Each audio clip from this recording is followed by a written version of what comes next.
Corona महामारी के चलते सीबीएसई ने 9वीं से 12वीं तक के सिलेबस में 30% तक कटौती कर दी है।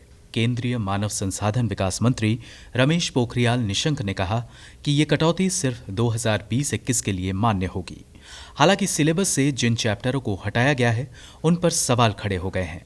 कक्षा 9वीं और 10वीं के हिंदी के काव्य खंड से बड़े बड़े कवि और लेखक की रचनाओं को हटा दिया गया है, जिनमें सत्यजीत राय की अपू के साथ 2.5 साल, सैयद हैदर रजा की आत्मा का ताप, राम नरेश त्रिपाठी की पथिक, मन्नू भंडारी की एक कहानी ये भी, महावीर प्रसाद द्विवेदी की स्त्री शिक्षा के विरोधी, नागार्जुन की यह तंतुरित मुस्कान समेत अन्य कविता और चैप्टर को पाठ्यक्रम से हटा दिया गया है।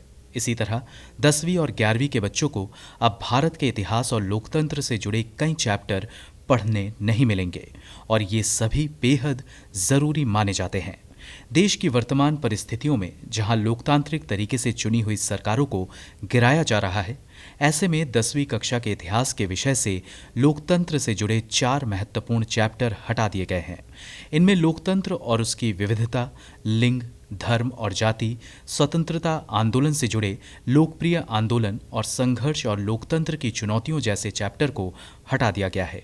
इतना ही नहीं, कक्षा 11वीं में पढ़ाए जाने वाले संघीय ढांचा, राज्य सरकार, नागरिकता, राष्ट्रवाद और धर्मनिरपेक्षता जैसे चैप्टर्स भी अब बच्चों को पढ़ने को नहीं मिलेंगे।